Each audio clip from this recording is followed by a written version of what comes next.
Labdien! Šodien svešvalodu kolēģi, jūs esat noteikti tādās lielās gaidās. Šodien esam trešais mācību priekšmets, kurš prezentē savu padziļinātā kursa programmu. Un droši vien, ka tās gaidas ir bijušas diezgan ilgas, jo tad, kad jūs iepriekš gaidījāt gan pamatkursa programmas, gan pirms tam vēl arī pamatizglītības programmas, tad tomēr tā lielā sajūta bija tāda, ka mācību saturs svešvalodās jau vairāk vai mazāk tomēr paliek tas pats, bet mainās šī jaunā mācību pieeja. Šodien prezentējot jauno padziļinātā kursa saturu, teikšu jums, un jūs arī noteikti gaidat to, ka šis saturs ir pavisam jauns, un līdz ar to noteikti arī interese ir daudz, daudz lielāka. Pirms mēs sākam, protams, vajadzētu iepazīties ar manām kolēģiem, jo mani droši vien jau lielākā daļa no jums visiem pazīst. Esmu Rita Kursīte, Skola 2030 valodu mācību jomas vecākā eksperte, bet kopā ar mani šodien ar jums runās gan mana kolēģe Svetlana Brasnojeva, kas ir Zemgales vidusskolas skolotāja un mūsu projekta eksperte, Anita Jonasta no Rīgas Natālijas draudziņas vidusskolas, arī mūsu projekta eksperte, kā arī mūsu kolēģis no Latvijas Universitātes, asociētā profesora Vita Kalnbērziņa un docente Dina Šaulovska. Katra no viņām cita mācību priekšmeta speciāliste. Darba kārtībā šodien mums ir 4 jautājumi, kā jūs redzat šajā slaidā. Vispirms gribēsim drusciņi atgādināt jums par to, kādas tad mums ir tās svešvalodas, ko ir plānots apgūt skolēniem vispārējā vidējā izglītībā.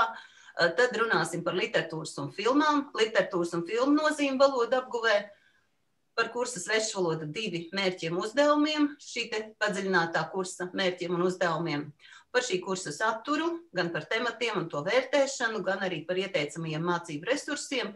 Un, protams, beigās tādu kā kopsavilkumu gribētu jums atgādināt arī par skolēnu ieguvumiem.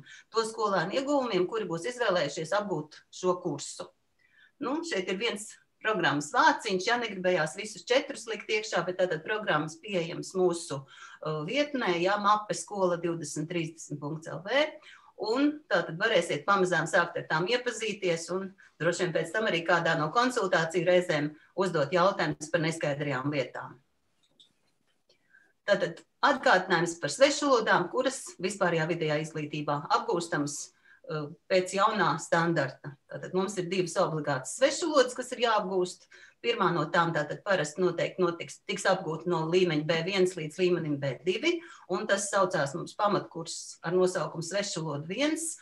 Varbūt tie cipari aiz tās svešvalodas tādi citreiz 1, citreiz nav, bet tātad tas ir pamatkurs no līmeņa B1 uz B2. Un otrā svešvaloda no līmeņa A2 uz B1, arī pamatkurs, tikai svešvaloda bez cipariņa 1. Tas ir obligātās valodas, un pēc izvēles tātad skolēni var izvēlēties mācīties arī vispārējā vidējā izglītībā 3. svešvalodu, kas sauksies kā specializētais kurs, un tas tad būtu no līmeņa pavisam pamatlīmeņa no 0 līdz līmenim A2 vai B1, atkarībā no skolas piedāvātā mācību stundu skaita. Un vienā no svešvalodām tātad šodienas tēma apguve no B2 līmeņa līdz valodas apguves līmenim C1, un tas tad ir ar apzīmējumu svešvaloda 2.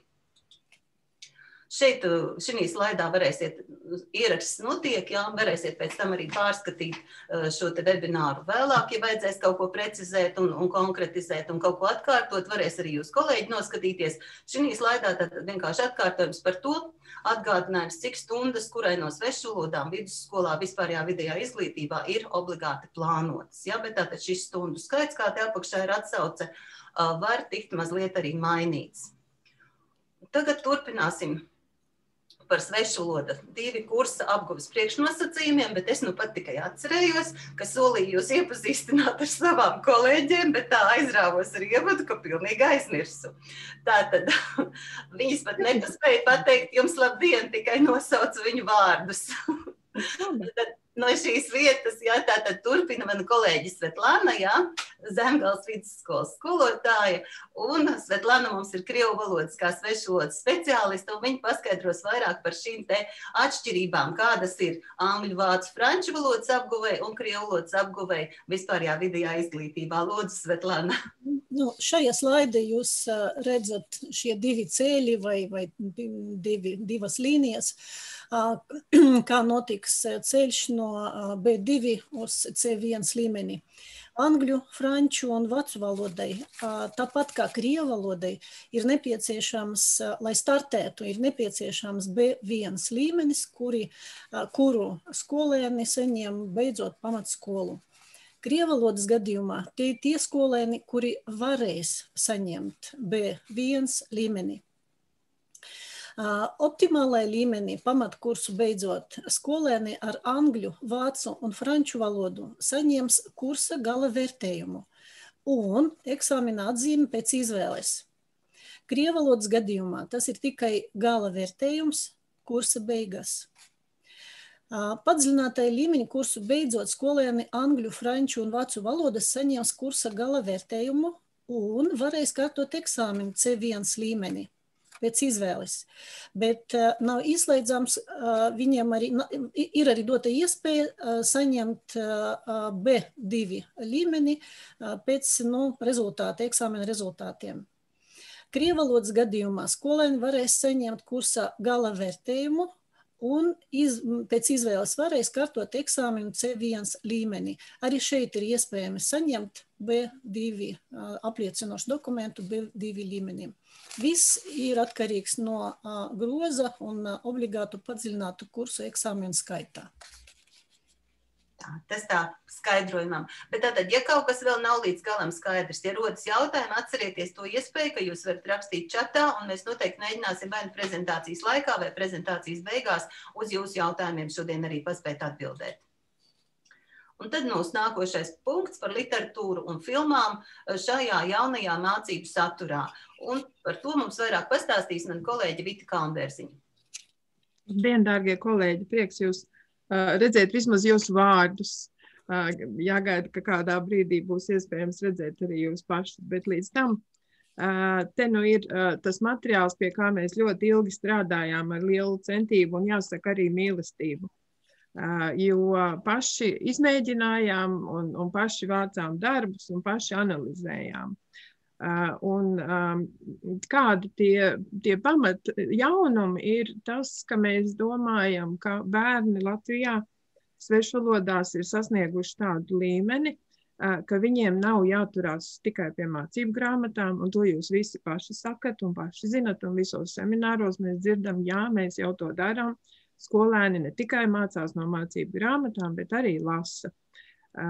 Tas, ko mēs gribētu šeit, ir, ka bērni ne tikai lasītu to, ko mēs viņiem dodam, bet viņi apzinātu pamazām arī savu apkārtnē pieejamās un sevi interesējošās grāmatas un veidotu savu tādu literāro identitāti. Tas, lai bērnam būtu literatūras darbs pieejams un saprotams, Solvita Berra savā doktora darbā saka, ka bērniem ir vajadzīgi 8000 līdz 9000 vārdu saimnes vai vārdu grupas. To jūs viegli varat pārbaudīt gan angļu, gan vācu, gan franču, gan krievu valodā ir testi, jūs varat uzzināt, cik bērnam ir vārdu krājums. Test your vocab, piemēram, angļu valodā.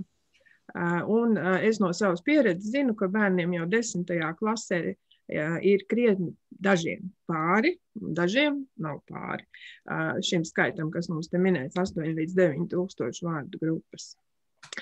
Arī tiem, kam nav vēl tas vārdu skaits pieejams, es domāju, ka viņiem visiem lasot kopā un apspriežot grāmatas, ko viņi paši grib, izdosies kopīgi lasīt un kopīgi apspriest un pierast pie sevis nevis kā mācību grāmatas lietotāji, bet kā autentisku tekstu lietotāji, kas domā dzimtās valodas lietotājiem. Un, kā Solvita Berra saka, tad no tā mēs sagaidām, ka skolēni iemācīsies iedziļināties un koncentrēties un noturēt uzmanību labāk nekā lasot tikai mazus gabaliņus mācību grāmatās. Tāpat arī par filmām ir pietiekoši daudz pētījumu. Ja mēs varētu iet uz nākošo slaidu. Šeit arī es vienkārši tāpēc, ka latviski un tāpēc, ka jauns avots, citēju vēlreiz Solvitu Berru, kā tāpat kā garāku tekstu lasīšana, arī garu filmu skatīšanās paplašina aktīvo vārdu krājumu. To mēs visi jau zinām, un bērni jau skatās filmas, bet tas, kas mums ir jādara, skolotājiem ir acīm redzami jāapzina tās filmas, ko bērni skatās, un jāpiedalās, un jāapskat. Un es jāsaka no manas pieredzes, ka bērni nebūtu neskatās vienkāršas filmas. Es nu pat dabūju noskatīties Breakfast Club filmu, ko es nekad nebiju dzīvē redzējusi, un bija tiešām tāda interesanta un nopietna filma. Tā kā bērni arī mums šeit var daudz iemācīt. Tad es domāju, ka filmas un grāmatas, protams, nav viss, kas būs jums satiekams augstākā līmeņa kursā. Vajadzēs arī pētīt kontekstu un pilnveidot, teiksim, arī izpratni par dažādām dzīves situācijām, jo skaidrs, ka filmas un grāmatas nav cenzētas, un tur būs sastopama reālā dzīve ar visām reālajām dzīves problēmām. Un es domāju, ka arī šī situācija, kurā mēs esam, ir pietiekoši problemātiska. Un, manuprāt, literatūra un filmas var palīdzēt bērniem tagad šī saspringtajā posmā, un arī mums skolotājiem, kad mācību grāmatas nebūtu nav viegli izmantot mācību procesā. Tad vēl tas, ko mums Brooks, Kupers un Penke sola, ir, ka, ja mēs izmantosim mēdījus un filmas, bērni ne tikai uzlabos lasīt prasmu un motivāciju, bet tas uzlabos arī sadarbību ar skolotājiem.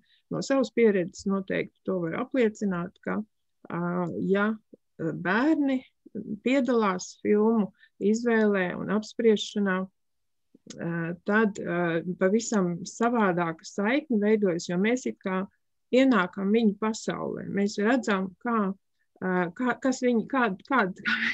cilvēki viņi ir un kas viņus interesē patiešām. Un diezgan šokējoši, piemēram, man vienreiz 10. klasē bija ar bērniem jāskatās Whiplash. Ja jūs esat redzējuši diezgan tādu violentu filmu. Tā. Bet es domāju, ka tas ir labāk, ka mēs skatāmies tās visas filmas kopā un analizējam kopā nekā atsevišķi bērni katrs savā nodabā.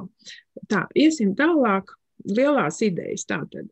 Tā doma ir, ka mēs nevis vienkārši skatāmies filmas un lasām grāmatas, bet vienlaikus arī analizējam, skatāmies, kāds ir konteksts. Skaidrs, ka mums ir jāapskatās gan par to autoru, gan par to režisoru, gan par aktieriem, kādi ir viņu viedokļi. Un tad, ja mēs skatāmies gan filmu, gan lasām grāmatu, tad mēs iegūstam uzreiz tādus vairākus skatījumus. Ja? Mēs nevis tikai no viena viedokļa skatāmies un nevis tikai no sava, mēs varam pārslēgties, kā to redzēja autors, kā to redzēja filmas veidotājs, kā to redzēja cilvēks, kas rakstīja recenziju, kādām lietām viņi pievērs uzmanību, vai verbālām, vai neverbālām, un vienlaikus mēs panākam to, ka mēs sasniedzam standarta aprakstītās lielās idejas, kā jūs redzat, no visām mācību vienībām, satura vienībām, ja? Gan no konteksta, gan no teksta, gan arī valoda ir, ja mēs, teiksim, bērni ir izvēlējušies filmu vai grāmatu, kas ir pietiekoši sarežģīta valoda, mēs varam izmantot subtitrus, mēs varam izlasīt arī skriptu, ja, scenārijas latviski. Tagad mūsu laikos ir atrodams, un mēs varam arī tos salīdzināt un izmantot valodas uzlabošanai. Tā. Ja mēs ejam tālāk, tad man ir jāsaka, no kurienes šī ideja nāk. Vairākus gadus atpakaļ es biju Eiropas padomes seminārā, kurā īrijas pārstāvs bija ārkārtīgi lepns par to, cik viņš bija kļuvis populārs visā valstī. Un viņš stāstīja, kā viņš ir ieviesis svešvalodu apguvē, veseli izveidojis visu mācību programmu, kas balstās filmās. Tas bija tik populāri, tā viņa programma, ka viņam palūdza pārņemt arī dzimtās valodas kūrēšanu Izglītības ministrijā. Un to teicienu es atcerējos tad, kad man galīgi slikti gāja skolā un neviens negribēja mācīties no manas mācību grāmatas. Tā ka es ceru, ka arī jūs arī kļūsiet populāri savā skolā, izmantojot gan grāmatas, gan filmas, kas bērniem patīk, un tādā veidā veidosiet ne tikai valodas zināšanas, bet arī kultūras zināšanas, kā jau te no īrijas standarta mēs varam lasīt, ja, ka valoda, tie digitālie teksti, ja, jo tagad mēs visi esam digitālā vidē, skaidrs, savādāk tekstu mums gandrīz vai arī nav, ir sociāli ļoti nozīmīgi, ja, un ja mēs tos izmantojam prasmīgi, tad viņi var uzlabot mūsu saziņu un uzlabot mūsu pašapziņu. Un arī, kā jūs redzat šeit, iztēli, ja, ka mēs varam vienlaikus, ja mums ir apnikusi mūsu realitāte, tad mēs varam pārcelties ne tikai uz virtuālo realitāti, bet arī uz vēsturisko realitāti, mainīt laiku, mainīt telpu un tādā veidā ceļot kopā ar bērniem šajā laikā, kad ceļošana tikpat kā nav iespējama. Nu, gan trīs faktiski nav iespējama. Tā, ja mēs ietu tālāk, tad es atradu veselu grāmatu šeit, es esmu ielikusi linku, kur Eiropas Savienība apskata, kā dažādas izglītības, nevis dažādas, bet visas izglītības sistēmas Eiropas Savienībā izmanto filmas. Un te ir apakšā links, un jūs varat redzēt dažādus veidus, kā izmanto ne tikai svešvalodu apguvē, bet arī citu priekšmetu apguvē un dzimtās valodas apguvē. Šeit ir, es ieliku citātu no Polijas un no Maltas, bet tur faktiski ir visas, ieskaitot arī Latviju. Arī par Latviju bija rakstīts, ka mēs gatavojam jaunu standartu, ar kurā būs arī loma filmām. Nu, tas bija kādu laiku atpakaļ. Tagad tas jau ir noticis. Tā, un ja mēs ietu tālāk, tad mēs nonākam Latvijas standartā. Ja, sakot, no Eiropas un īrijas standarta, mēs nonākam šeit Latvijas standartā, un arī tur mēs redzam ne tikai filmu nosauktu vārdā, bet mēs redzam arī šo mērķi, šo globālo skatu uz daudzvalodu vidi. Ja? Tas, ko es nepieminēju, un tas, ko mēs domājam, literatūra jau dara mūsu skolās, ir tas, ka, piemēram, tad, kad es mācīju saviem bērniem angļu valodu, viņi zem sola lasīja latviešu valodā Romeo un Džulietu, Šekspīra, jo viņiem bija latviešu literatūrā jālasa Romeo un Džulieta latviski. Nu, es domāju, ka tā ir acīm redzama iespēja mums visiem sadarboties, latviešu skolotājiem ar angļu skolotāju, un mēģināt kaut kā sakārtot, lai nebūtu tāds absurds, ka bērns angļu valodas stundā lasa latviski Romeo un Džulietu. Bet mēs tad varētu mācīties kopā un lasīt vienlaikus abās valodās un salīdzināt tulkojumus, ja? un veidot kaut kādu loģiskāku to lingvistisko identitāti, kur bērns zina, kā izmantot dažāda veida tekstus dažādās valodās un savām interesēm, nevis vienkārši būt kaut kāds uzdevuma izpildītājs. Tas mums liekas varētu palīdzēt nevis tikai mācīties saturu, jo tas nav tas, ko mēs gribētu, ka bērni atstāstītu saturu no Romeo un Džulietas, bet mēs gribētu, ka bērni kopā ar mums izdzīvo Romeo un Džulietu, gan to traģiku, gan to humoru, gan ironiju, kas viss ir atrodams tādos kompleksos tekstos.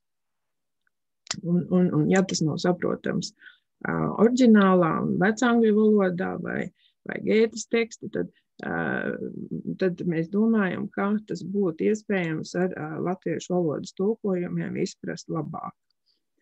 Tā, un arī neverbālie saziņas elementi, kas mums ir paredzēti standartā apgūt, būtu filmās redzami un arī grāmatās aprakstīti. Man bija nesen atbraukusi viena kolēģi no Vācijas, un viņa arī interesējās par Romeo un Džulietu un analizēja dažādas ķermeņa daļas, kas ir pieminētas Romeo un Džulietā.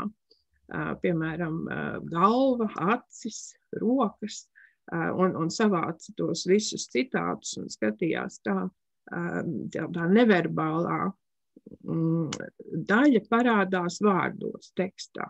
Ja, tas ir ļoti interesanti, ka pēkšņi tu tā kā pieskaries tam cilvēkam, kas dzīvoja simtiem gadu atpakaļ. Un tu sajūti, nekāda atšķirība nav, tā ir tieši tāpatās viņš jutās kā mēs tagad. Ja, tās visas iespējas, kas parādās, ja mēs izmantojam autentiskus tekstus un filmas. Un, protams, arī gramatiskās konstrukcijas. Savu laiku es rakstīju pētījumu par Šekspīru, par saliktās tagadnes lietojumu. Izrādās, ja tu nemēģini lasīt visu tekstu, bet vienkārši meklē ar Ctrl+F visus saliktos laikus un izrakst teikumus, tad izrādās, ka viņi ir daudz labāk lasām. Ja? Mēs tātad varam lasīt dažādos veidos. Mēs varam izmantot arī tekstus, kas tagad ir pieejami vēsturiski digitāli. Mēs varam meklēt ar dažādiem meklēšanas rīkiem un klasificēt un analizēt un salīdzināt, teiksim, kā salikt to tagad un lietot tagad un kā lietoja toreiz.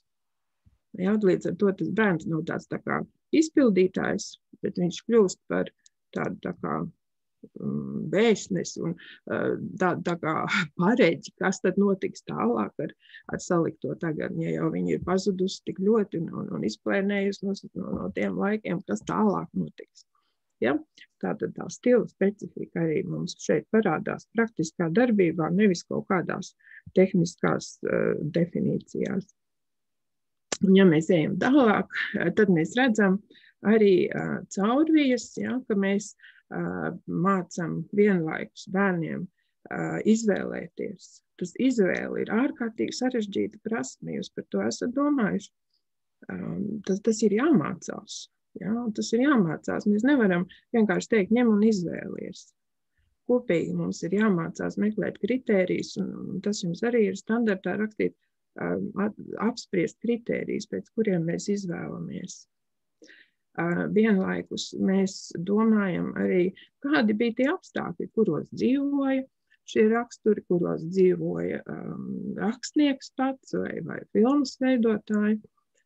Mēs analizējam, ja, mēs mēģinām vienlaikus pierakstīt gan savas personiskās domas dienas grāmatā, gan arī skatīties, kādas domas bija recenzentiem, kādas domas bija pētniekiem par to attiecīgo tekstu.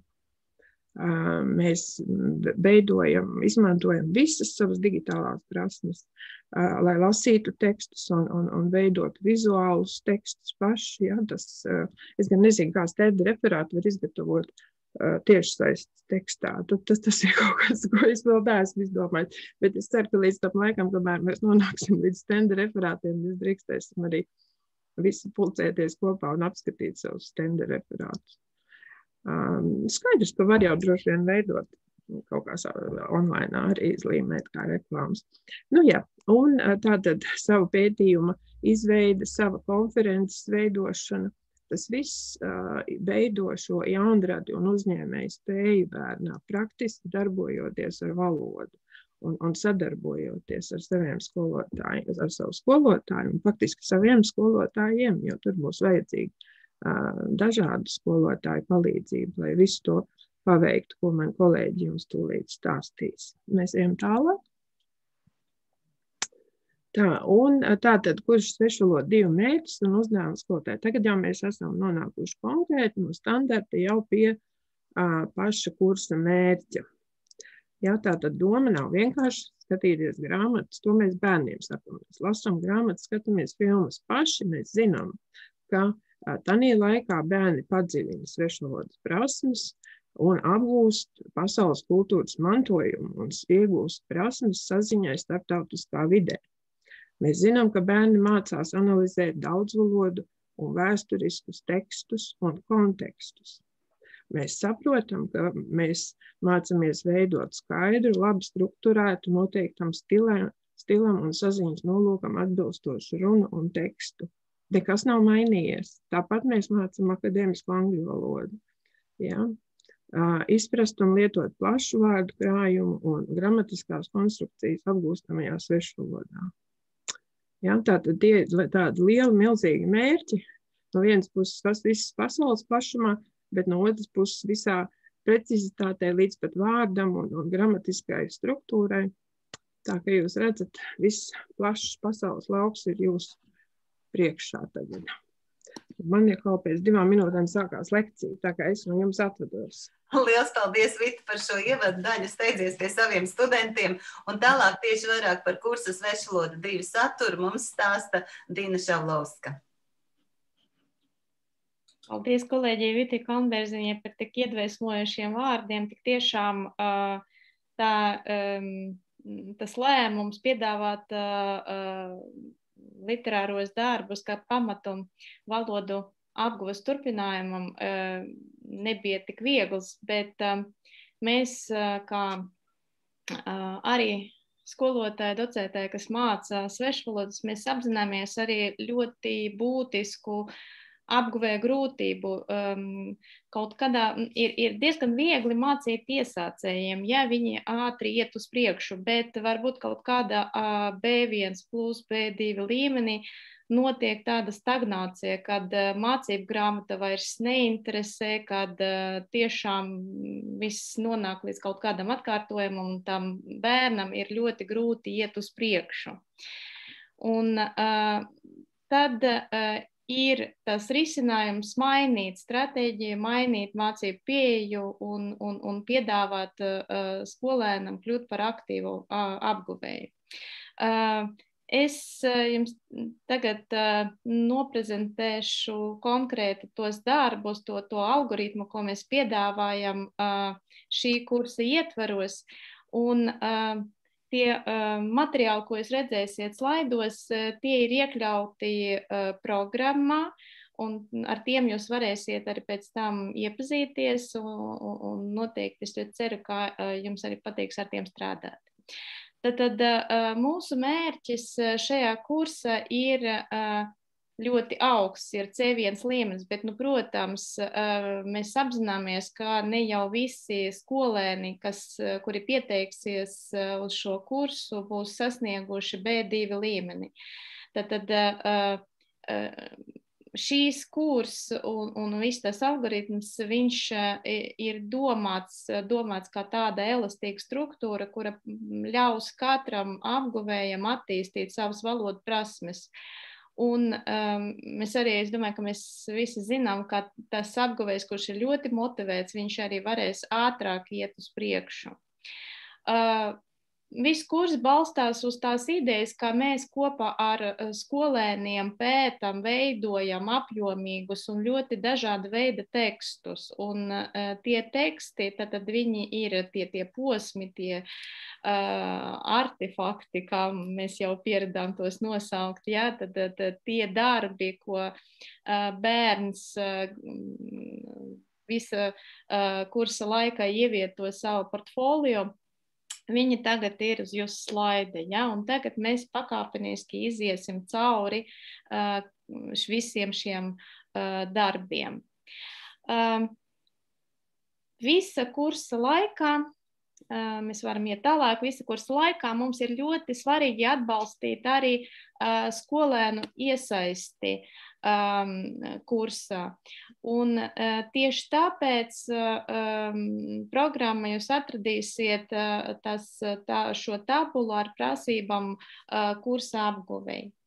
Tad katrs darbs, ko skolēns ievieto savu portfolio, ka viņam ir liela nozīme, jo viņš ir viena daļa no tās kopīgas valodas kompetences, ko mēs attīstam.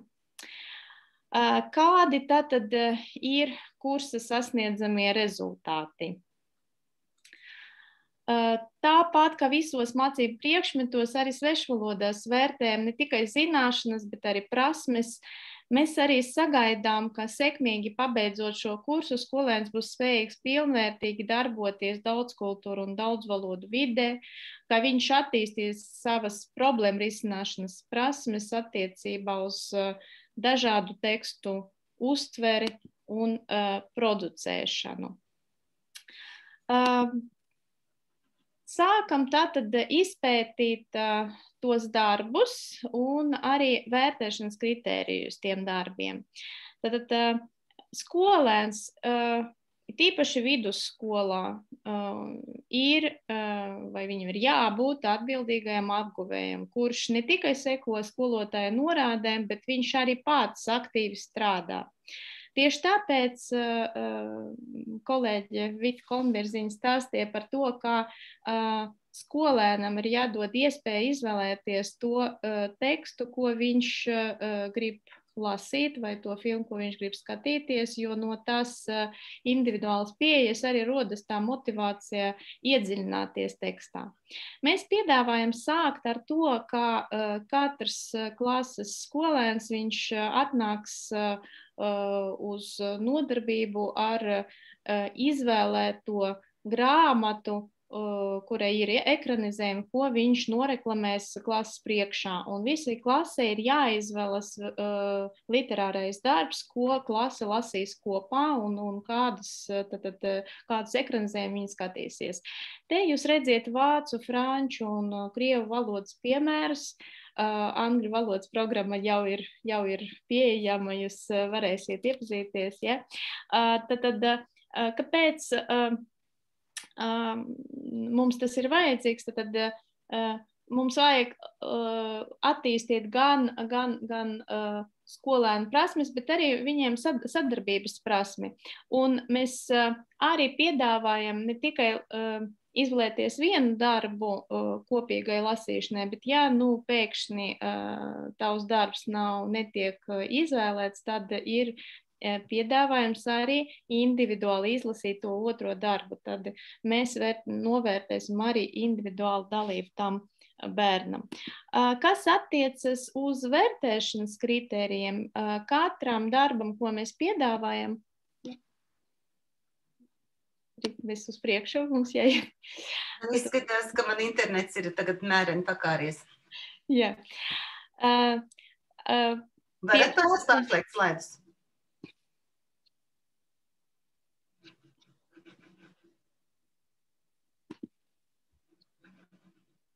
Video nevar izslēgt savu, varbūt aizies. Es nevaru arī izslēgt stop share. Nevar kāds pārņemt sharingu?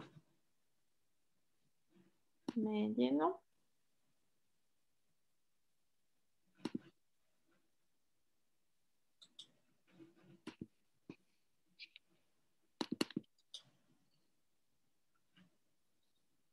Vai aizgājam? Jā. Jā. Tad, kas attiecas uz vērtēšanu, aiz katra darba tiek piedāvāta vērtēšanas skala, un, protams, mēs apzināmies, ka ne jau visiem skolēniem uzreiz būs B2 līmenis, tā kad jūs redzēsiet, kā ir gradācija arī vērtēšanas kritērijos. Jums jau ir pazīstamas visas trīs kategorijas - zināšanas un izpratne, tekstpratība un tekstveide, valodas lietojums. To, ko jūs redzēt mācību standartā, kā konteksts, teksts un valodas struktūras. Ja? Jūs noteikti pamanījāt, ka ir sadaļas, kur ir rakstīts netiek vērtēts. Tas nozīmē, katram darbam, ko skolēns pilda, viņam ir savs uzdevums, un katrā posmē mēs mācīsimies kaut ko citu, ja? Mēs būvēsim valodas kompetenci. Un mēs vērtēsim, pēc katrā darba mēs vērtēsim kaut ko specifisku, ja? Un tieši tāpēc šeit mēs vairāk vērtējam kontekstu, kā spēju noprezentēt to darbu. Laikam, tā būs pareizi. Jā, nevis valodas lietojumu. Otrais darbs, kas tiek piedāvāts, ir lasītāja dienas grāmata. Ja? Tad skolēns mācīsies iedziļināties tekstā.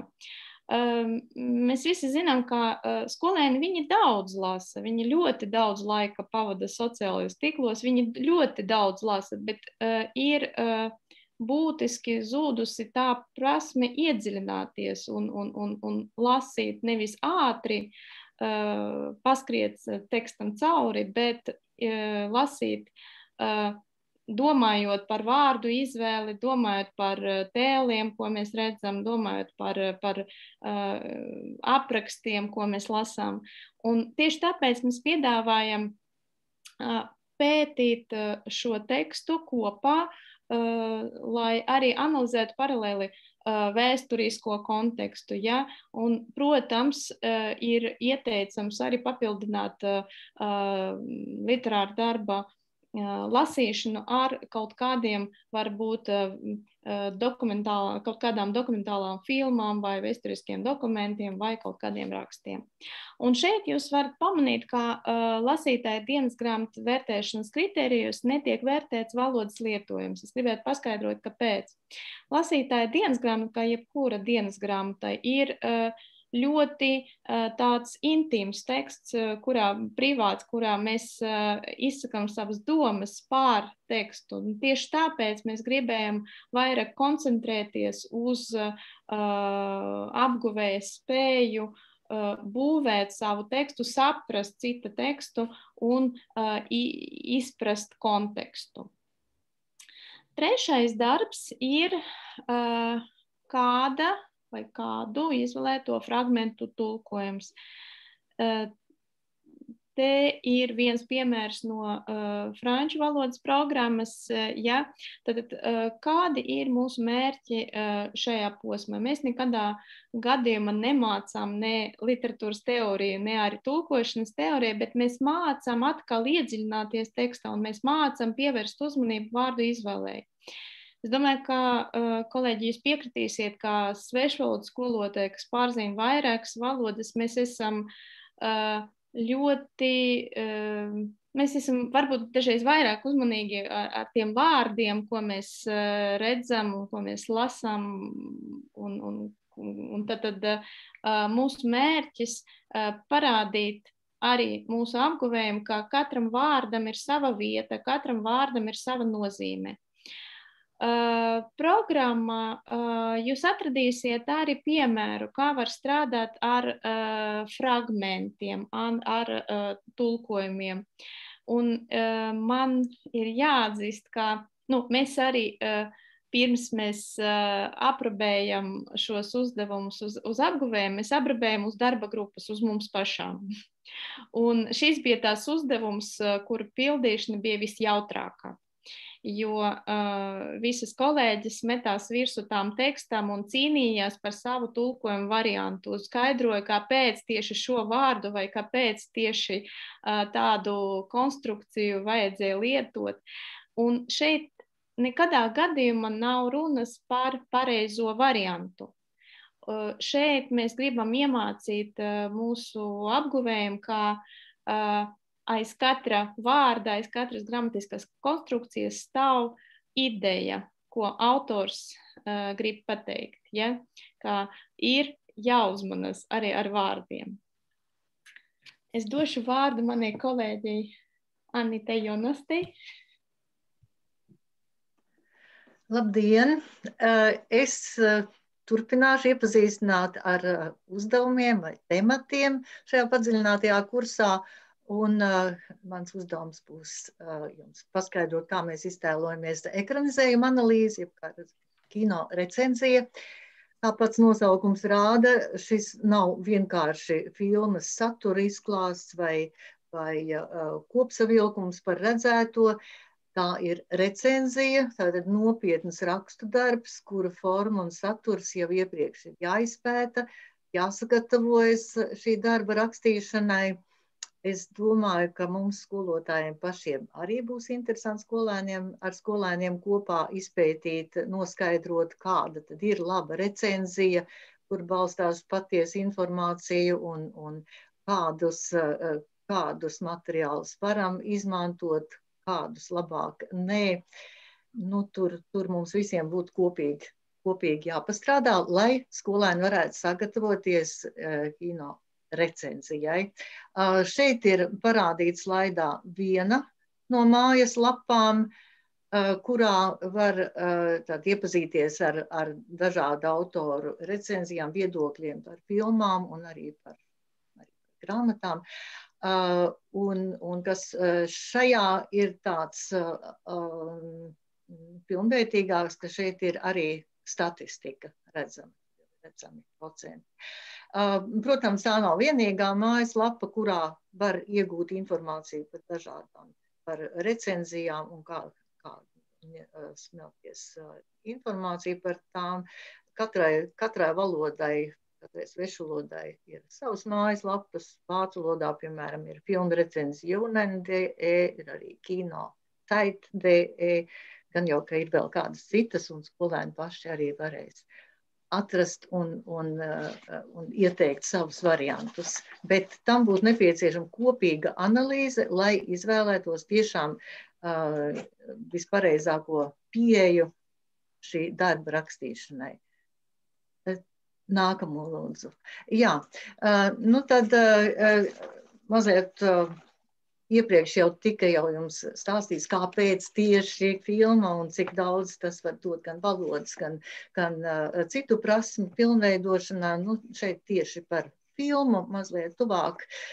Tad, ko tad skolēni iegūst apzināti un ieinteresēti filmas izvēle, tas attīstīs skolēnu pašvadītās mācīšanās prasmes un filmu. Jā, ja mēs lasām literāro darbu, tad mēs visas ainas, vidi, gan tērpus, gan personas un balses un intonācijas mēs iztēlojamies paši.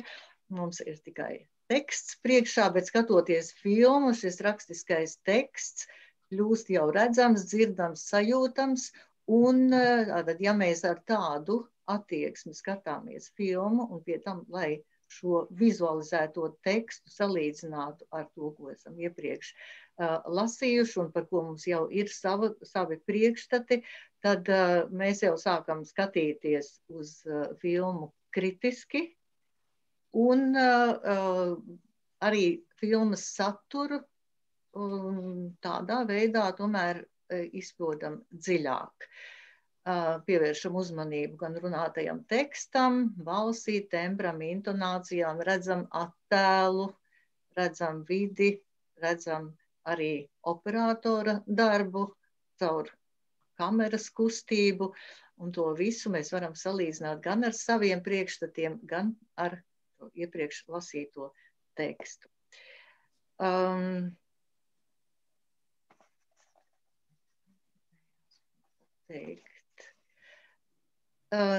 Mazliet atpakaļ es vēl gribēju pateikt, ka caur filmas uzņemšanas komandas skatījumu mēs varam paraudzīties uz to visu arī ar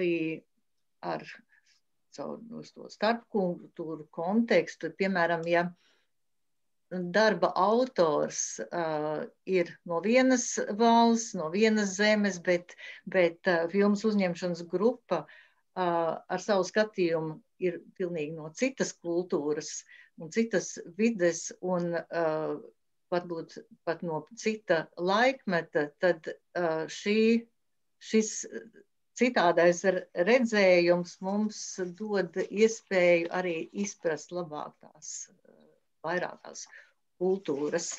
Tas, ka filmu skatīšanās uzlabo valodu, nekāds noslēpums nav, bet šajā gadījumā es gribētu teikt, ka ja filmas pamatā ir literārs darbs, tas nozīmē, ka arī valoda būs saglabājusi literārās valodas izteiksmes līdzekļus, izteicienu bagātību, tur sarežģītas gramatiskas konstrukcijas, un tas viss ietekmēs valodas attīstību ne tikai vārdu krājumu pilnveidošanā, bet arī dažādu konstrukciju un izteicienu ziņā valodu bagātināta. Un savukārt diskusijās analizējot gan filmu, gan visus tos kinematografiskos efektus un kontekstu, tad radīsies daudz ideju gan runāšanai, gan rakstīšanai. Tātad tiks uzlabots arī rakstu un runāšanas teksta plašums, dziļums un pagātināts.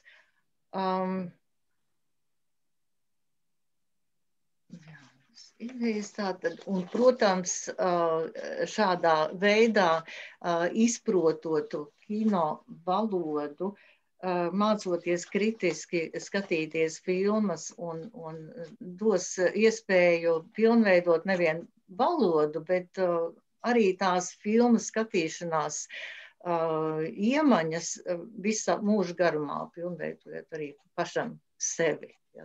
Cilvēks arī nākotnē filmas varbūt skatīsies citādāk. Jā, esam tālāk. Šeit ir viens piemērs, kino recenzija vācu valodā par filmu Efija Brīsta, par vienu no ekranizācijām 2009. Gadā. Tas arī ir tikai piemērs, tas ir mēģinājums, tā, protams, nav ideāla recenzija, bet šeit jūs varat redzēt to formātu, ja, tātad, kā ir uzbūvēta recenzija, un blakus ailītē arī komentāri, tātad, kā vērtējot, jo visus šos tematus, šos uzdevumus, kuri tiks iekļauti portfolio, būs jāvērtē skolotājiem. Tad šeit ir tāds kā piemērs, kā skolotājs varētu vērtēt, analizēt, kas ir, kas nav parādīts šajā recenzijā. Tā, jā, es nododu stafeti tālāk. Atpakaļ Dinai, jā? Jā. Jā. Tad es turpināšu ar 5. posmu, jā, kad mēs iedomājamies, ka mēs ar savu grupu mēs izlasījām, izpētījām šo grāmatu, mēs noskatījāmies to ekranizējumu un tālāk sekot tas interesantākais posms, kad skolēns tiek aicināts veikt savu teksta izpēti un tā konteksta izpēti un šeit noprezentēt to kaut kādā zinātniskā formātā. Un pirmais ir stenda referāts, kurš ļaus mums iemācīt bērniem, kā sastrukturēt informāciju, kā to noprezentēt uz vienas lapas. Un tas nav nemaz tik vienkāršs uzdevums. Piemēram, te jūs redziet piemēru no franču programmas par grāmatu Bailes un trīses, un franču programma, visi tie piemēri būs par šo grāmatu, gan tulkojumu, un tā tālāk. Un varu atzīt, ka šīs bija izaicinājums arī darba grupai, ko piedāvāt, kā izpētīt kaut kādu elementu, ko mēs izvēlamies šī literārajā darbā. Un ja kāds nav redzējis šo filmu, nav lasījis šo grāmatu, es ļoti iesaku, un tik tiešām tas ir viens jaunās sievietes stāsts, kurai sapnis bija dzīvot Japānā, viņa dabū darbu lielajā Japānu uzņēmumu, bet viņai ar karjeru šajā uzņēmumu neveicās, ja, un tad viņa pamazām kāpa lejā pa hierarhiskajām kapnēm. Tad mēs piedāvājam, kā ir iespējams šādu pētījumu veikt. Tieši šajā brīdī var arī noteikti pieslēgt visus tos, kuri neuzskata sevi par literātiem. Ja? Visus tos bērnus, kuriem vairāk interesē matemātika, fizika, bioloģija, ķīmija vai vienalga kāds cits mācību priekšmets, jo tieši šī brīdī, pētījuma brīdī, parādās tā starpdisciplinaritāte. Ja? Viņi izvēlas kaut kādu sev interesējošo tematu un skatās uz šo tematu no dažādiem skatu punktiem. Tad literārajā darbā viņi atrod tematu un veids šī temata izpēti. Kas attiecas uz vērtēšanas kritērijiem, šeit mēs piedāvājam visvairāk strādāt, piemēram, ar tekstpratību, ja? Jo ir jāiemācās atkal ļoti īpatnēja un sarežģīta informācijas nodošanas forma. 6. darbs varbūt būs mums visiem vislabāk pazīstams, tā ir tā saucama argumentētā eseja. Tas ir viens no kursa lielākiem darbiem un sarežģītākiem darbiem, un šeit jūs redziet arī eseju ar vērtētāju komentāriem. Programmā mēs mēģinājām arī parādīt, es neteiktu ideālu eseju, nekad visiem vienā eseja nepatiks, bet mēs mēģinājām tomēr piedāvāt ļoti kvalitatīvu, ļoti labu piemēru. Un šie piemēri īstenībā ir nākuši no aprobācijas, kad šīs uzdevums tika piedāvāts mūsu grupās, un tad mēs izlēmies tās labākas esejas, vai kad vajadzēja pielabojumu, lai ir iespēja ieraudzīt arī tā C1 līmeņa eseju, kas tiek sagaidīts no apguvējiem. 7. solis ir pētījuma rezultātu komunikācija, jeb prezentācija konferencē. Diezgan banāli, piemēram, mēs dodam PowerPoint slaidus, kaut gan šeit akcents tiek likt ne tikai uz tiem slaidiem un pārsvara ne uz slaidiem, bet uz skolēnu spēju noprezentēt savu pētījumu mūtiski, ja viņam ir jāuzstājas konference. Un šī brīdī mēs arī ļoti gribētu, lai mēs arī dzirdējām no kolēģiem, ka daži jau sadarbojas ar savas skolas citiem skolotājiem, varbūt ar kādu citu skolu, organizējot kopīgus pasākumus, kopīgas konferences. Un šis ir tās brīdis, kad ir iespēja pieaicināt arī, kāpēc gan ne vecākus, kāpēc gan ne citu klašu skolēnus, kāpēc gan ne citu skolas klases, lai noklausītos prezentācijas.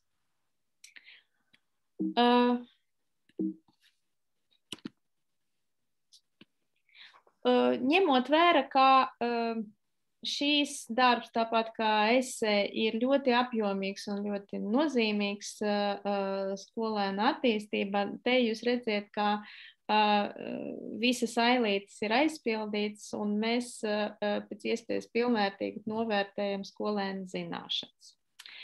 Pēdējais, bet ļoti nopietns un nozīmīgs darbs, ko skolēns ievieto savā portfolio, ir tā saucama atskaita par savu dalību konferenci, par konferences organizēšanu.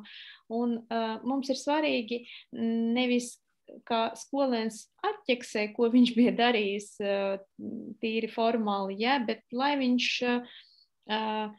izvērtē, kā viņš pats ir piedalījies un kā var būt vēlams organizēt kaut ko līdzīgu turpmāk.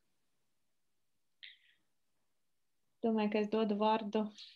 Jā, tad es mazliet atgādināšu par programmas pielikumiem, kad mēs esam tikusi atkal pa interneta. Liela daļa no šiem pielikumiem līdzīgi, kā tie bija arī pamatizglītības standartā, vispārējās vidējās izglītības pamatkursu programmās. Ja? Tātad šeit pirmajā pielikumā kodi, lai jūs varētu vieglāk izsekot līdzi, kādi apzīmējumi, saīsinājumi, kurā vietā programmā tiek izmantoti sasniedzamie rezultāti, protams, arī sasniedzamie rezultāti caurvīju prasmēs, bet ko gribam uzsvērt, tātad noteikti visvairāk no šiem pielikumiem izmantosiet 6. pielikumu, kur ir skolēnu darbu paraugi, tā kā piemēri katram uzdevuma veidam, tātad katrā no programmām, katrā valodā, ja, ir savi piemēri, un droši vien, ka šie piemēri pa vienam pat labam gan programmā ievietoti, ja, būs tas pirmais pamats, uz kuru balstoties jūs varēsiet sākt plānot un domāt par to, kā šo kursu varēsiet mācīt un kas jums varbūt pašām noteikti arī jāapgūst un jāpapildina savas zināšanas, lai varētu ar skolēniem strādāt šai virzienā. Tātad tas varētu būt tas pielikums, kas jums varētu visvairāk interesēt. Bet par nākošo slaidu, tas būs par 5. pielikumu, jā, šeit pastāstīs vairāk Anita. Kā tas izmantojams? Jā, tā kā šim kursam mācību grāmatas nav un jāizvēlas ir kāds literārais darbs un tā ekranizējums un pie tam tādam darbam, kurš ir tulkots arī dzimtajā valodā, tad mēs te mēģinājām katrā no valodām sastādīt tādu ieteicamo izmantojamo literāro darbu un ekranizāciju vai dramatizējumu sarakstu, kurā mēģinājām atrast arī saites, adresītes, kur ir iespējams izlasīt recenziju par grāmatu, recenziju par filmu, kur ir iespējams noskatīties arī pašu filmu vai iespējams to bez maksas lejuplādēt. Nu, visur, protams, nav tādas iespējas, bet cik nu iespējams, tik tās adreses šeit ir dotas.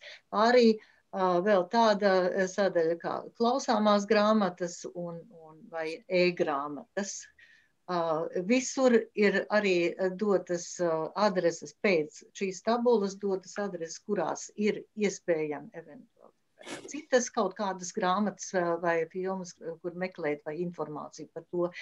Tas ir tikai paraugs, tikai ieteikums. Tas nenozīmē, ka šie darbi noteikti jāizvēlās un ka nedrīkst izvēlēties citus.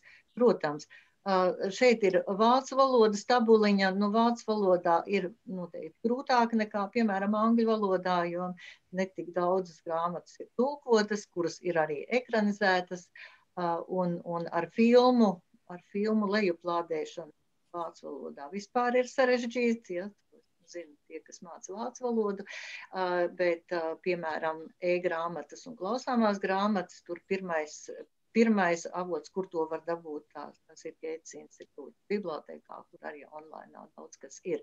Protams, šīs ir interneta adreses un iespējams pēc kaut kāda laika tās vairs nedarbosies, ja? Tas ir tikai kā ieteikums un tikai kā iespēja būt kādu informāciju iegūt. Tādas ir visās svešvalodās. Nu, un tad šodien mūsu tā kā prezentācijas noslēgumā mazliet par to, kādi tad ir tie ieguvumi, ko mēs plānojam, ko mums šķiet, ka skolēni iegūs, apgūstot šo te padziļināto kursu. Svetlāna, lūdzu. Paldies. Nu, runājot par ieguvumiem, mums ir jāpatur prātā un jāatgriežas pie sākumiem. Tad jāatcerās, kāds ir vidusskolas kursu mērķis. Un tas ir palīdzēt jauniešiem sagatavoties izglītības turpināšanai un tālākai profesionālai darbībai. Tāpēc šeit jābūt tādai sasaistīs ar to, kādi tie ieguvumi ir. Un kā jūs redzat, tad kursa laika skolēniem ir vairāk brīvības. Viņi paši izvēlās, patstāvīgi plāno un organizē savu darbu. Padziļinātajā kursa mācību grāmatu vieta, kā jau teica Vita, stāstīja Dina un Anita, skolēnu izvēlētie mācību materiāli, kuri atbilst noteiktiem kritērijiem un kuri savukārt atbilst skolēnu interesēm. Kursa mainās arī mācīšanas metodika. Skolēniem ir lielāka atbildība par savu darbu. Par procesu, protams, atbild skolotājs, bet tomēr lielāka atbildība uz pašiem skolēniem. Nākamā slaidu ritiņu. Vai Dina? Dina. Skolēni plāno savu darbu ilgtermiņā un ļoti cieši sadarbojas. Arī gala produktu viņi prezentē iespējams arī grupas. No viņiem tiek prasīta lielākā patstāvība, tajā pašā laikā patstāvība demonstrējot prasmes sadarboties. Padziļinātajā kursa pieaug pašvērtējumā loma un savstarpēji vērtējumu loma.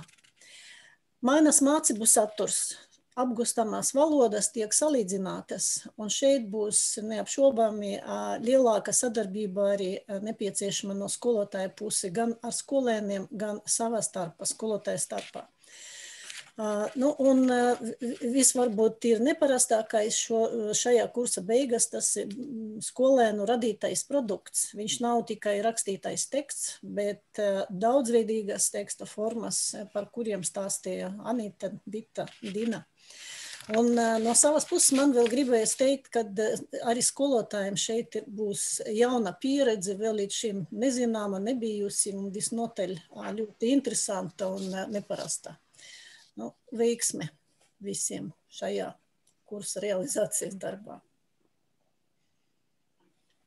Dina, nākošo slaidu lūdzu. Ja jūs atļausiet, es vēl pie tiem ieguvumiem gribētu pateikt vienu lietu.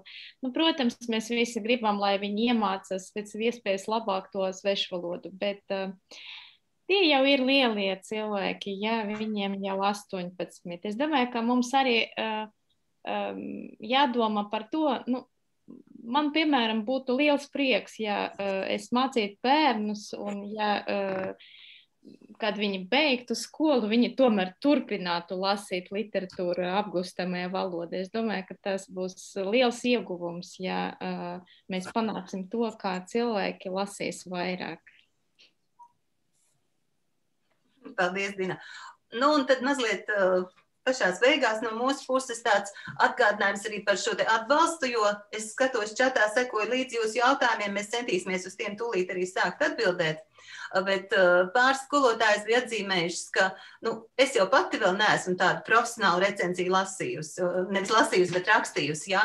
Kā tad būs ar to atbalstu, kā būs mums pašiem ar iespējas kādas apgūt vispirms pašiem, ja? Un pēc tam, lai mēs varētu strādāt kopā ar skolēniem, veidojot šos te, kā Dina teica, artefaktus, mēs tādu vārdu esam sākuši lietot. Ja?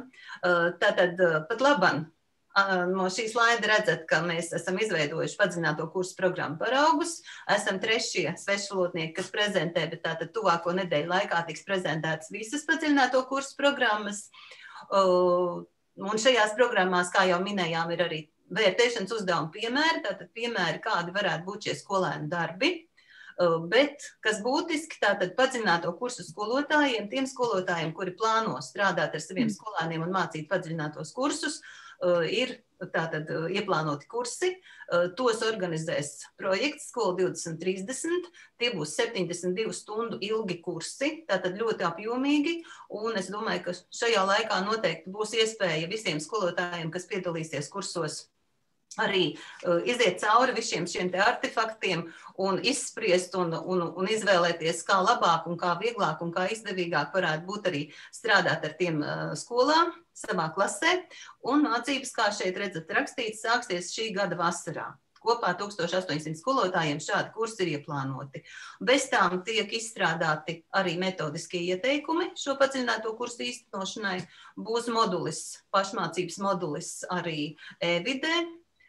Tiks izstrādāti vai adaptēti digitāli mācību līdzekļi šim te padziļinātajam apguves kursam, ja? Un arī būs tātad, kā jau tas vislielākā sāpe, ja? Tātad būs eksāmena uzdevuma paraugi, ja? Un pārbaudas darba programmas šī te eksāmena, ja?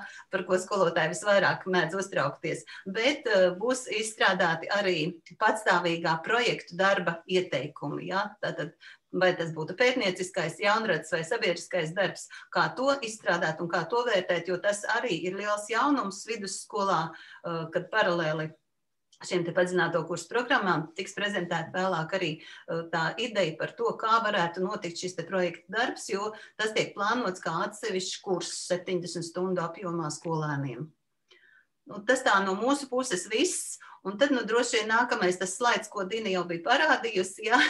Tātad jūsu jautājumi, mūsu atbildes. Es negalvoju, ka es visus tagad varēšu tā īsti skaisti pēc kārtas, un varbūt, ka jau prezentācijas laikā esat paspējuši sadzirdēt arī dažas atbildes, bet sāksim varbūt ar pirmo artefaktu, kas mums bija. Ja? Tātad viens no jautājumiem ir par to, arī kāpēc grāmatai jābūt tulkotai dzimtajā valodā. Kāpēc nelasīt grāmatu tikai svešvalodā?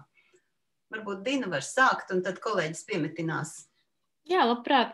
Es domāju, ka vēl labāk, ja grāmata ir iztulkot vairākas valodas, jo mums ir daudzvalodīgi skolēni, ja, lai viņi salīdzina, kādas ir valodai izteiksmes līdzekļi. Un ir būtiski, lai viņi saprastu, ka katrai gramatiskai struktūrai ir sava nozīme. Kad mēs izmantojam kaut kādu gramatisku struktūru, mēs kaut ko konkrētu gribam pateikt, nevis nejauši izvēlamies kaut kādu vārdu. Un tas ir ļoti labi parādāms tieši caur dzimto valodu un ļoti interesants tas darbs. Un tik tiešām, ja jūs vēl neesat mēģinājuši, pamēģiniet, man nebija nevienas grupas, kurai šis darbs nepatiktu. Tā, un tad saistībā ar šo pašu grāmatu un tās tulkojumu dzimtajā valodā jautājums ir, ko tad mēs tulkosim, ja grāmata jau ir iztulkota, ja? Nu, jums, kolēģi, tiem skolēniem, viņiem ir 17, 18 gadi, viņi ir pieauguši cilvēki, viņi ir izvēlējušies augstākā līmeņa kursu, viņi taču nav sākumskolas bērni, viņiem var izskaidrot, kāpēc tas ir vajadzīgs, un tiešām ir ļoti interesanti sākumā sameklēt savu variantu, un tad pēc tam salīdzināt ar tulkojumu, un ticiet man, tulkojums nevienmēr ir tas labākais variants, tik tiešām skolēni dažreiz atrod to labāko variantu, un viņi aizstāja to, un tas ir, un arī tā saruna par vārdu izvēli, viņai jānotiek arī mērķu valodā, un tā ir diskusija, tā ir prasme aizstāvēt savu viedokli, prasme aizstāvēt savu izvēli. Mēs neskatāmies uz tulkojumu kā uz rezultātu. Tulkojums ir tikai metode, tikai process, kurš palīdz mums gan būt ļoti precīziem vārdu un konstrukciju izvēli, gan arī argumentēt savu viedokli. Tā, arī saistībā ar šīm te grāmatu izvēlēm. Baža par to, ka ja ļausim bērniem izvēlēties grāmatas, kas viņiem patīk lasīšanai un apguvējušai padziļinātā kursā, kā tad būs ar to C1 līmeni? Vai tas neapdraud tās kvalitāti?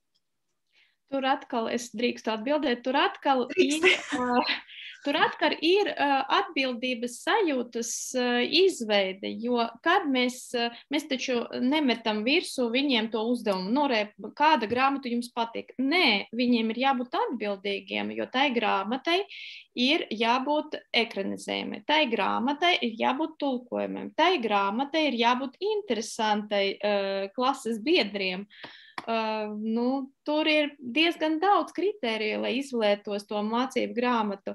Ļoti žēl, ka kolēģi Vita Kalnbērziņa aizgāja, bet viņas grupa izvēlējās Orwell grāmatu, kura nav nemaz ne vieglā, ne vienkārša, Tik tiešām tas ir diezgan sarežģīts teksts, un viņi strādājuši ar šo tekstu, un to izvēlējās bērni. Mums ir kāds cits sācis screen sharing. Jocīgi. Labi. Nākošais jautājums vēl ar viens saistībā ar šo te izvēlēto grāmatu. Ir jautājumi par to, vai tiks lasīta viena grāmata klasē visa kursa laikā, vai tiks lasītas varbūt vairākas grāmatas. Ja tikai viena, tad kā šī te skolēnu interese, vienam patīk tas, otram kaut kas pilnīgi cits. Ja, Dina, varbūt tu vari vēl par to pašu paturpināt droši. Ja vienam patīk viena grāmata, otram cita, jā. Noteikti. 210 stundas ir paredzētas šim kursam. Principā mēs to redzētu tā, ka pusi no šī laika visa grupa lāsa un pēta vienu grāmatu kopā, un visi kopā mācās teksta veidus, mācās, kā lasīt, mācās meklēt jautājumus, mācās uz tiem atbildēt. Bet pēc tam katram bērnam tiek dot iespēja lasīt un pētīt savu grāmatu, ja? Un tātad noprezentēt arī savu pētījumu par to grāmatu, ko citi nav lasījuši. Atkarība un šeit ļoti svarīgi, lai skolotājs arī pielāgo to ritmu savai grupai, jo varbūt ir stiprākas grupas, kuras izlasīt varbūt arī vairākas grāmatas, un ir tās grupas, kuras vairāk koncentrēsies uz to kopīgo. Tur noteikti mēs negribam ļoti stingri teikt, cik daudz stundas ir jāpavada kopā un cik daudz stundas individuālajā darbā, bet lai neviens nejustos apbižots, lai viņi arī izvēlas savu grāmatu un to izlasa un noprezentē citiem. Un tas ir vēl interesantāk nekā prezentācijas pār vienu un to pašu grāmatu, bet no dažādiem skatu punktiem. Tad tāds vairāk materiāls dabas jautājums par resursiem. Kas nodrošinās resursus šī te kursa apguvē, jā? Vai, piemēram, katram skolēnam vajadzēs šo grāmatu? Es domāju, tas noteikti ir vairāk vietējās pašvaldības un pašas skolas jautājums. Jā, arī mūsdienās taču zinām, ka skolas iegādājas mācību grāmatas skolēniem. Šī gadījumā mācību grāmatas jāpērk nebūs. Protams, diez vai būtu loģiski likt skolai nopirkt tiešām visai klasē, varbūt kādiem pār pa 20 skolēniem kādu vienu grāmatu. Jā. Visticamāk, ka šī lasīšana varētu notikt online vidē. Jā. Tas noteikti tā kā būtu risināms uz vietas vairāk. Tas tā no manas puses. Ko kolēģi domā? Es atkal... Es arī domāju, ka skolām ir resursi un ka mācību vai iepērkam mācību grāmatas, vai iepērkam varbūt savai bibliotēkai tās grāmatas, ko arī pēc tam nākamgad var arī cita klase izvēlēties. Ja? Tas ir tas risinājums, un neviens jau neaizliedz arī leju pielādēt un lasīt savā ierīcē to grāmatu. Un tieši tāpēc jau mēs arī piedāvājam šo te ieteicamās literatūras sarakstu, kur ir gan grāmatas, gan filmas. Jautājums arī par šo sarakstu bija drusciņ laikam pārpratums. Anita šo sarakstu prezentēja, un mums bija uz slaida vācu valodas sarakstīņš. Ja? Bet tātad katrā programmā šī te ieteicamā resursu tabuliņa ir katrai valodai specifiska. Ja? Gan lasāmā literatūra, gan filmas, gan arī recenzijas, kur ir ieteiktas un tam līdzīgi. Tā, to mēs esam atbildējuši. Varbūt mēs varam tad pārslēgties uz stenda referātu, jo man liekas gan, ka Dina stāstīja, bet varbūt drusciņi precizējam. Ja? Vai ir kādi tieši norādījumi, kā stenda referāts jāveido, vai būs kādas vadlīnijas, kādam tam jāizskatās, kā saistās stenda referāts ar digitālajām prasmēm. Jā, Dina, lūdzu. Ar digitālajām prasmēm ļoti labi. Es domāju, ka šeit ir ļoti veiksmīga sadarbība ar informātikas skolotāju. Kolēģi, es nesaprotu, kāpēc, kad mēs prasam bērniem veiciet prezentāciju, jūs uzreiz nepasakat aiziet pie informātikas skolotāja un pajautājiet, kā darbojas šī programma. Pārbaudīju, online ir vairākas vietnes, kas jums ļauj automātiski veidot stenda referātus. Ja? Tur ir standarts izkārtojumi, bet es domāju, ka mēs noteikti par to runāsim detalizēti kursos. Tas noteikti ir tas jautājums. Šis ir jauns darbs, bet viņš nav tik sarežģīts, kā viņš izskatās. Un te es redzu komentāru, kā, protams, jo brīvāki esam, jo vairāk darba, bet arī tas darbs ir interesantāks, ne? Vai tiešām jums pašiem negribas lasīt kaut ko citu un darīt kaut ko citu? es vairāk par 3 gadiem, 4 gadiem nevaru bez garlaicības strādāt ar vienu mācību grāmatu, uzreiz vajag kaut ko mainīt, jo pēc tam jau vairs nav, ne teksti nav interesanti, ne azarts, tas nav tas pats, kad tu atklāji kaut ko jaunu. Lai jāļaujies arī atklājumiem. Tā, tad varbūt daži tādi praktiski jautājumi pa vidiņu, pirms mēs pārslēdzamies atkal uz nākošajiem tādiem saturiskiem jautājumiem. Vēlreiz ir jautājums par šo te ierakstu. Jā, webinārs tiek ierakstīts, tātad tas būs pieejams gan jums pašiem vēlreiz skatīšanai, gan kolēģiem. Un līdz ar to redzēsiet, protams, arī visu prezentāciju. Jā. Tad man šķiet, ka mēs jau daļai tā kā atbildējām, ja ne pilnībā par to iespēju filmas legāli lejuplādēt. Jā. Tātad šai sarakstā mēs esam iekļāvuši tikai tos resursus, ko mēs drīkstam izmantot, jā, tātad, kur mums nav jālūdz speciāli autortiesības, kur nav jāmaksā par to izmantošanu, jā, tātad, un te vēl bija papildus jautājums, vai būs speciāla vietne, kur skolām filmas skatīties, nu tāda vietne, speciāla vietne netiek plānota un netiks veidota, jā, bet tātad šīs te filmas, ko mēs rekomendējam sarakstiņā, jā, katrai valodai tās visas ir legāli pieejamas, jā, bez maksas, un ja tur ir kādi maksas resursi, par to ir īpaši tāda piezīmīta pie šīs te tabuliņas klāt. Paldies arī reizē kolēģei Ingai Treimanei, kuri jau ir palīdzējusi mums arī čatā atbildēt uz dažiem citu kolēģi jautājumiem. Tā, ka droši arī varat savā starpā sazināties. Noteikti šī pieredzes apmaiņa savstarpējā būs ļoti, ļoti vērtīga. Tad no saturiskiem jautājumiem tālāk, te mēs izrunājām tā kā sīkāk par tulkošanu, par mācību grāmatu izvēli, par grāmatu izvēli šim kursam, par stenda referātu.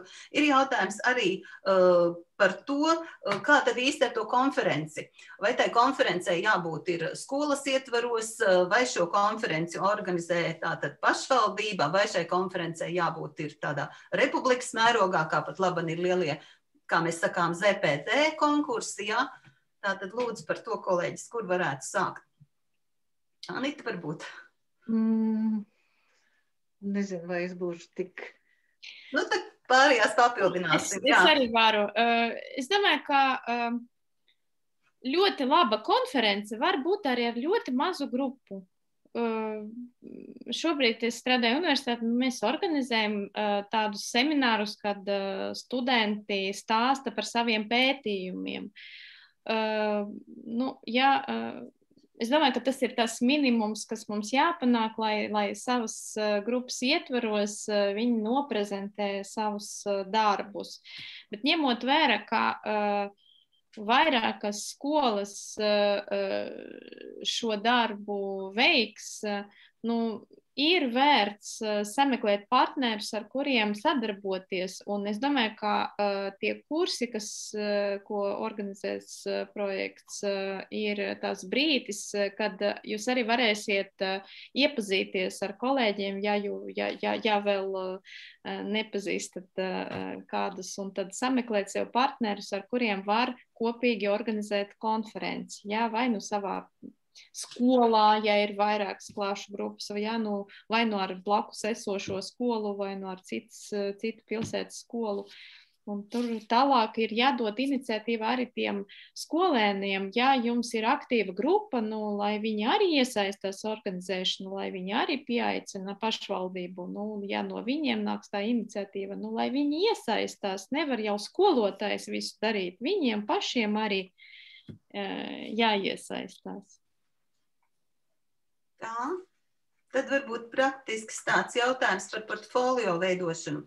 Vai portfolio būs jāuzrāda? Vai portfolio tiks vērtēts? Jā? Tad es no savas puses. Tātad šis te portfolio ir domāts visu kursa laikā izstrādāt to darbiņu kopsavilkums, tāds apkopojums, ko katrs skolēns tātad pamazām krāja visa kursa laikā. Šie darbiņi tiks vērtēti. Skolotājs vērtēs skolēnu darbus. Tātad portfolio atsevišķi kā tāds apkopojums vairs vērtēts netiks, bet katrs darbiņš, kas tajā ievietots, protams, būs jau skolotāja izvērtēts. Tik tālu. Vai šis portfolio būs jāuzrāda?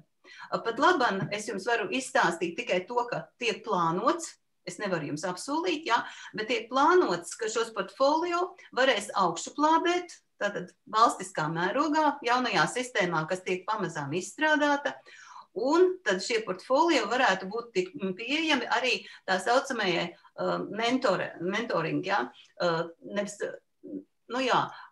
kurā varētu tātad atlasīt atsevišķus darbus, atsevišķus skolēnu darbus, pārskatīt. Tas visticamāk būtu tā kā mūsu valsts izglītības satura centra speciālistu pienākums, ja es tā šodien varu viņiem jaunu pienākumu uzlikt, ja? Un tad šādā veidā varētu arī izvērtēt, vai skolotāju vērtējums ir adekvāts, vai varbūt skolotāju vērtējumi īpaši nesakrīt visas valsts mērogā, ja? Lai varētu salīdzināt, ka šie skolēnu darbi tiek vērtēti vienādi visas valsts mērogā. Un šis te portfolio būs arī nepieciešams, viņu būs nepieciešams uzrādīt arī tādā gadījumā, ja skolēns, piemēram, nebūs mācījies padziļināto kursu, bet vēlēsies kārtot eksāmenu augstākajā līmenī.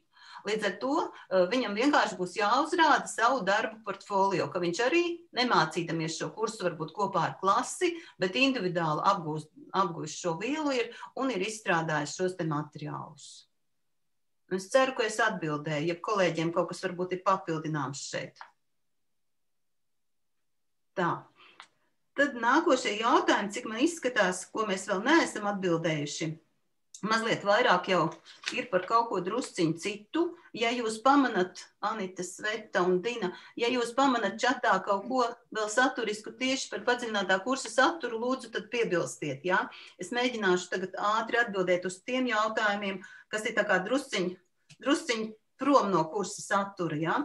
Viens no jautājumiem, vai vidusskolā būs valodu portfeles? Ja? Tātad droši vien ir runa par digitālo Eiropas valodu portfeli, kas mums ir mazajiem bērniem, bet projekta ietvaros mums nebija plānots šo portfeli turpināt arī vecākajām klasēm. Projekta ietvaros mēs vienkārši šo te portfelīti tātad digitalizējām arī vēl 3 papildus valodās, lai būtu visās tajās valodās, kas mūsu valstī ir tādas biežāk lietojamas un skolās tiek mācītas. Ja? Mums sākotnēji viņš bija tikai latviešu un angļu valodā, tagad viņš ir arī franču, vācu un krievu valodā. Pamanīju vienu jautājumu, ko es neesmu, tieši par saturu. Drīkstam pārlikt atpakaļ, ja? Tātad tieši par saturu, kāpēc filmas ne teātra izrādes?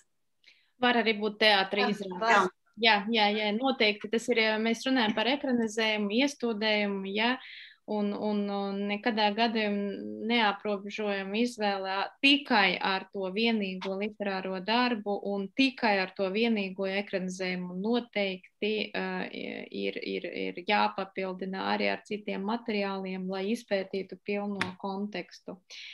Es arī par to varētu pateikt. Vēl viena lieta, es gribēju to jau teikt, tad, kad es to ieteicamo literatūras sarakstu rādīt, ka, piemēram, vācu valodā ir tāda varianta, ka nav tas darbs tulkots. Un ka es domāju, ka varētu arī ņemt tādu, piemēram, kad ir iziets visam cauri, tad skolēns pats var arī paņemt tādu darbu, kurš nav tulkots. Un tur pāris darbi pat arī ir iekļauti ar zvaigznīti, ka tiem nav tulkojumi. Varbūt ir vēl kaut kādi interesanti. Tas arī nav tāds pilnīgs nosacījums, ka obligāti un tikai. Tā kā var variācijas, var improvizēt arī mazliet. Dina, kas tad bija atrasts tev čatā? Pārmetumi. Ticiet man, mēs nedzīvojam mākoņos, un es te izskanēju, cik tad universitātes docētāji strādā skolā un tā tālāk. Ziniet, universitātē mācību grāmatas vispār nav kā kategorija. Tikai var būt iesācējiem mācam, izmantojot standarta mācību grāmatas. Pēc tam visus mācību materiālus mēs savācam pašas. Tāpēc nebaidamies no kaut kādiem jaunumiem un mēģinām tos arī piedāvāt arī jums, jo Ir skaidrs saprotams, ka dažreiz, lai panāktu kaut kādu augstāku rezultātu, ir jāiziet no savas komforta zonas. Ja? Un šeit ir tās brīdis, kolēģi, es arī apšaubu, ka dažreiz, ka man ir franču valoda C1 līmenī, un es to atklāti sāku, ja es nezinu kaut kādu vārdu, es atklāti sāku saviem studentiem, ka es to nezinu, es pārbaudīšu, vai sameklējiet jūs un palīdziet un tā tālāk. Un es domāju, ka ar šo kursu mēs gribam tik tiešām tos bērnus sagatavot arī mācībām universitātē, arī dzīvē, arī darbam, kad viņiem jāuzņemas atbildība, ka nav jāvaino skolotājs, ka nav kaut kas tur saturā vai grāmatā, bet arī viņiem, protams, tas lūgs kādu darbu, papildu darbu no skolotāja, lai jebkāda jauna metode, kad viņi tiek ieviesta, prasa vairāk darba, protams.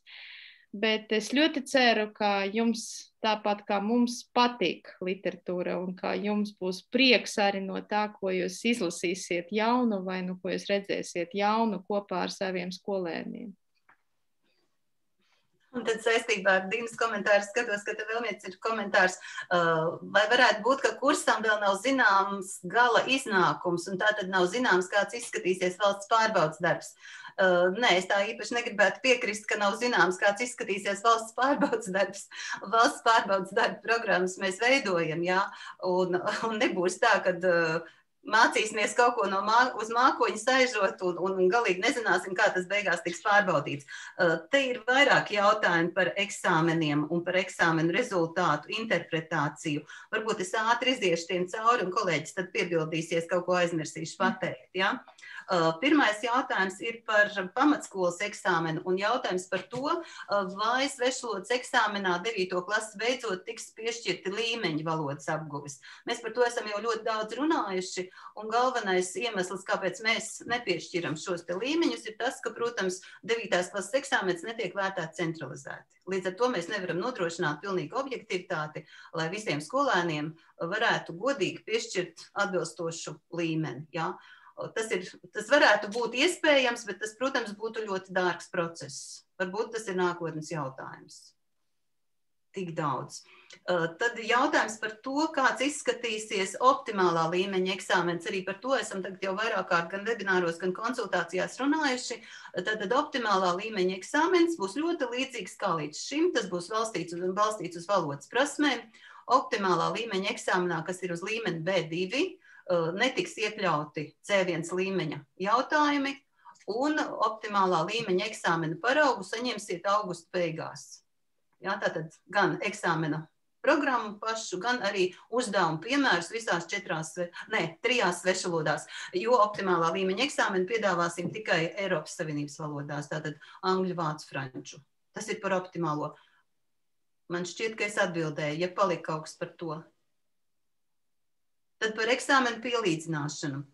Līdz šim tātad mums ir tas ir praktiski gan valsts izglītības satura centra jautājums, ja? Bet tātad līdz šim tika pielīdzināti mūsu eksāmeni tādiem lielākiem starptautiskajiem eksāmeniem. Un līdz ar to arī optimālā līmeņa eksāmena pielīdzināšana varētu notikt, jo šis eksāmenis savā ziņā nekādi kardināli mainīts netiks. Jautājums ir arī par C1 līmeņa eksāmenu. Tātad C1 līmeņa eksāmenu arī mēs plānojam, izstrādājam pamazām, strādājam pie tā, bet C1 līmeņa eksāmena paraugu saņemsiet tikai vēl pēc gada. Ja? Tātad šī gada rudenī, augustā saņemsiet optimālā līmeņa eksāmena paraugu gadu pirms reālā eksāmena, un C1 līmeņa eksāmena paraugu saņemsiet arī gadu pirms reālā eksāmena, tātad vēl gadu vēlāk pēc optimālā. Ja? Tātad 2022. gada augusta mēnesī pirms mācību gada sākuma. C1 līmeņa eksāmens atšķirsies no B2 līmeņa eksāmena ar to, ka tas nepārbaudīs tieši valodas prasmes katru atsevišķi. Tur mēs plānojam lielāku integrāciju.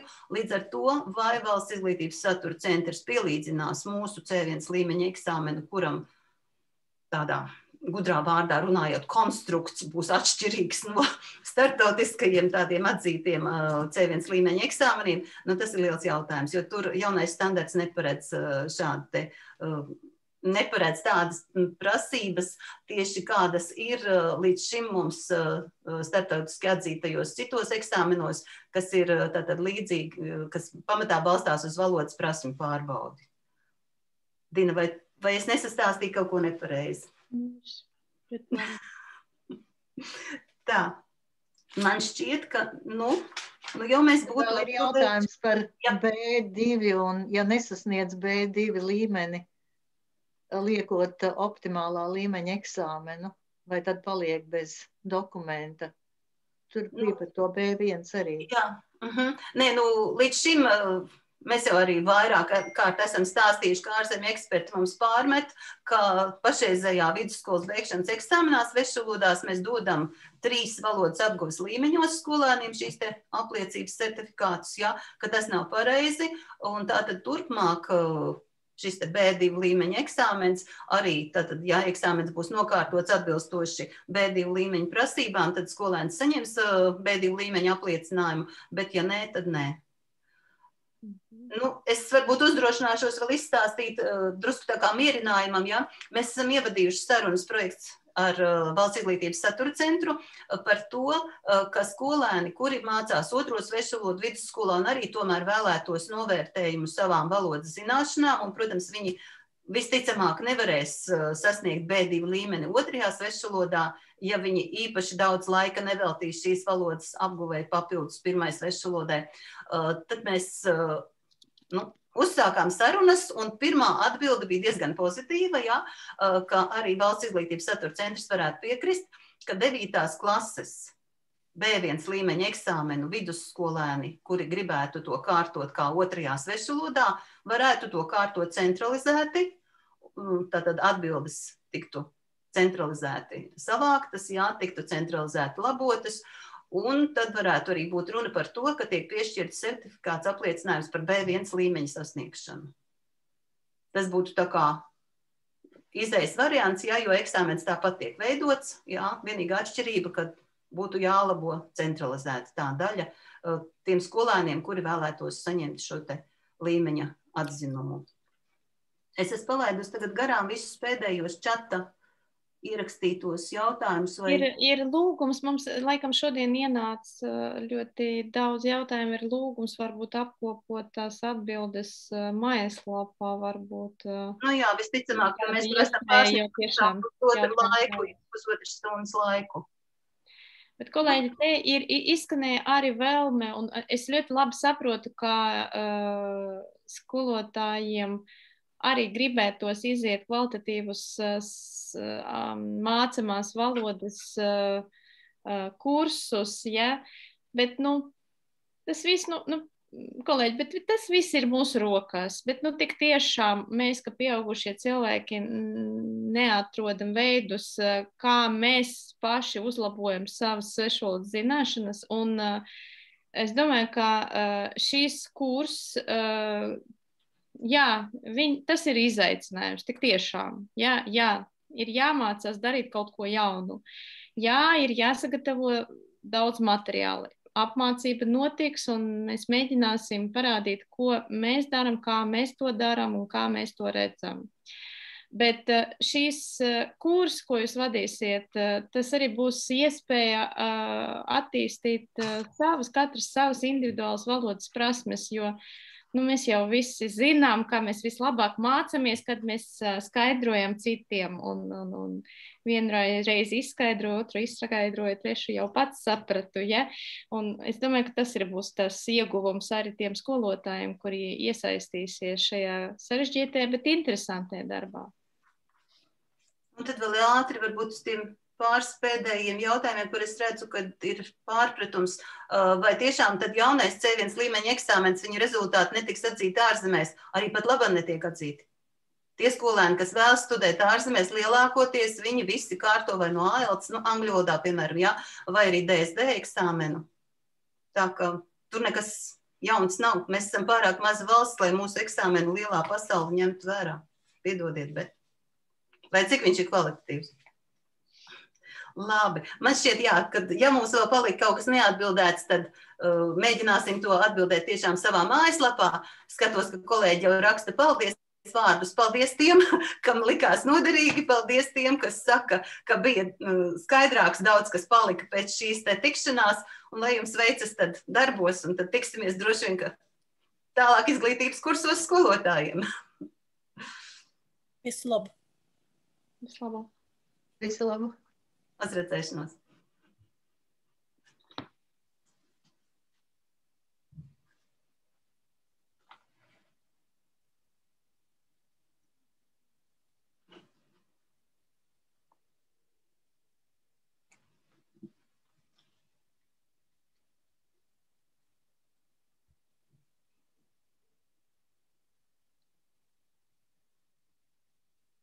Nu, vēl 38, vēl pagaidīsim.